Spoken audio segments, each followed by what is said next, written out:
मराठा समाज अपने आरक्षण को लेकर आंदोलन कर रहा है। इसी प्रकार मीरा भाईंदर में गोल्डन सर्कल के पास में सकल मराठा समाज के सभी लोग आप देख सकते हैं आंदोलन में बैठे हुए थे, लेकिन प्रशासन की तरफ से 2 जनवरी तक का उन्होंने समय मांगा है, जिसकी वजह से आज ये अपना आंदोलन समाप्त कर रहे हैं। और इनका कहना और है, ये अभी लड़ाई ख़त्म नहीं हुई है, ये लड़ाई अभी शुरू हुई है। तो ये बात करते हैं जो आंदोलन पे 40 साल से हमारा मराठा समाज बच्चों के शिक्षण के लिए, नौकरी के लिए और मराठी बच्चों के भविष्य की पीढ़ी के लिए आरक्षण मांग रहे हैं। कर्नाटक या अन्य जगह पे कुणबी आरक्षण है, कुणबी और मराठा एक ही है। सरकार ने आज कई सालों से सभी समाज के मुख्यमंत्री हुए, खास करके हमारे मराठी आमदार बने, खासदार बने, मुख्यमंत्री बने, लेकिन समाज का कोई ध्यान नहीं दिया। आज पूरा महाराष्ट्र में हमारे योद्धा जरांगे पाटिल जी के नेतृत्व में हम लोग पूरे महाराष्ट्र में, खास करके मीरा भाईंदर मराठा सकल मराठा समाज मीरा भाईंदर के समन्वय समिति है, समिति के मार्गदर्शन में यहाँ पे आंदोलन हुआ।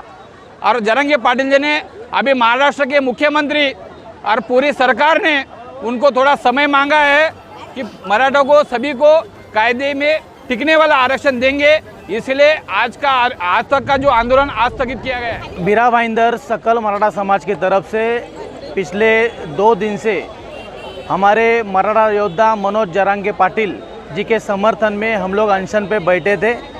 आज महाराष्ट्र शासन की तरफ से मनोज जरांगे पाटिल साहब को मिलने के लिए जो जज गए थे, उनसे बात करने के बाद मनोज जरांगे पाटिल जी ने जो उनका अनशन है वो 2 जनवरी तक स्थगित किया है। इसलिए हमारे जो यहाँ के जो समाज के जो अनशन में बैठे थे हमारे बांधव, हम लोगों ने भी आज निर्णय लिया है, जब तक ये लड़ाई ख़त्म नहीं होते तब तक ये फिलहाल तो हम लोग ये अनशन यहाँ पे स्थगित करते हैं, लेकिन लड़ाई अभी शुरू हुई है, ख़त्म नहीं हुई देना। और आपको पता होगा कि मविया के काल में सुप्रीम कोर्ट ने पिटीशन रद्द कर दी थी। उसके बावजूद जब ये सरकार आई, शिंदे फडणवीस सरकार ने क्यूरेटिव पिटीशन डाली और मराठाओं को आरक्षण देने का एक मार्ग खुला किया, लेकिन कोर्ट की प्रक्रिया को समय लगता है, वो किसी के हाथ में नहीं होती। इसलिए शिंदे जी ने, आपको पता होगा कि वहाँ उन्होंने आज़ाद मैदान में शिवाजी महाराज के चरण स्पर्श करके वहाँ शपथ ली थी कि मैं मराठा को आरक्षण दूंगा। लेकिन मराठा आरक्षण जो कर रहे थे, उनकी मांग थी कि हमें अभी का अभी चाहिए, जो पॉसिबल इसलिए नहीं था कि अगर वो डिक्लेयर भी कर देते तो कोर्ट में नहीं रुकता। आखिर में कल जब मंत्री महोदय 5 मंत्री वहाँ गए जरांगे जी के पास, और तब ये बात उन्हें समझाई कि हमें समय तो आपको देना पड़ेगा क्योंकि ये कोर्ट की प्रक्रिया है, और शांतिपूर्ण वातावरण में उन्होंने ये बात समझ के समय देने की मांग को उन्होंने स्वीकार किया और आरक्षण के लिए कर रहे उपासन उन्होंने वापस ले लिए। और इसलिए मैं मन से उनका भी धन्यवाद करती हूँ, सभी मंत्री, हमारी सरकार, सबका धन्यवाद करती हूँ कि बहुत शांतिपूर्ण तरीके से उन्होंने इस बात का सॉल्यूशन लाया। मैं बिल्कुल समर्थन कर रही थी कि आरक्षण मराठाओं को मिलना चाहिए। मैं सिर्फ उनको ये कहने गई थी कि समय आपको देना पड़ेगा, और लकीली जब मंत्री महोदय वहाँ गए, जरांगे जी ने भी ये बात समझी कि ये कोर्ट की प्रक्रिया है जिसको टाइम लगना है। इसलिए ये मैंने कहा कि अभी भी आप सुनेंगे, कल जरांगे जी ने ये कहा कि हम आंदोलन खत्म नहीं कर रहे हैं, साकड़ी उपोषण तो होगा लेकिन हम समय गवर्नमेंट को दे रहे हैं। बस यही चाहते थे, क्योंकि किसी की इच्छा नहीं है कि मराठा आरक्षण ना हो।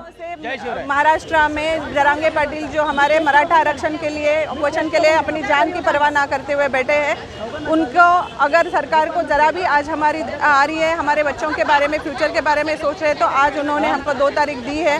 अगर 2 तारीख का उपोषण हमारा नहीं हुआ या तब तक अगर मराठा आरक्षण नहीं मिला तो हम लोग आगे आमरण उपोषण के लिए बैठेंगे।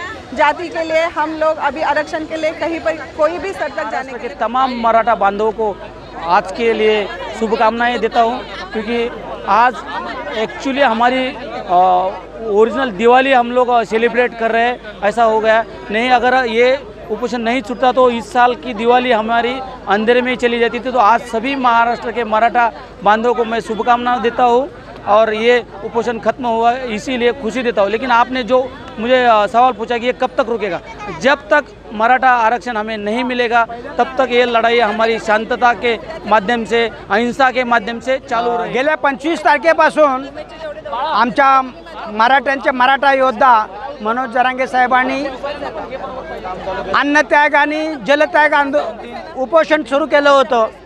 शासनाला दिलेली परवानगी अवधी संपल्यामुळे शासन आणखी वेळ मागत होतं, पण ॲक्च्युली जरांगे साहेब त्यांना मुदत वाढवून देऊ इच्छित नव्हते आणि शासनाचं ऐकण्याच्या मनस्थितीत जरांगे साहेब नाही आहेत असं म्हटल्यामुळे त्यांनी 2 माजी न्यायमूर्तींना पुढे घालून ॲक्च्युली जरांगे साहेबांना विनंती करून आणि या 2 माजी न्यायमूर्तीच्या माध्यमातून त्यांना आश्वस्त करून की 2 तारखेपर्यंत कसल्याही परिस्थितीत आम्ही पॉझिटिव्ह या आरक्षणाचा निर्णय घेऊ आणि ते निर्णय जो काय निर्णय असेल तो सुप्रीम कोर्टात टिकेल आणि मराठा समाजाला कायमचं आरक्षण मिळेल.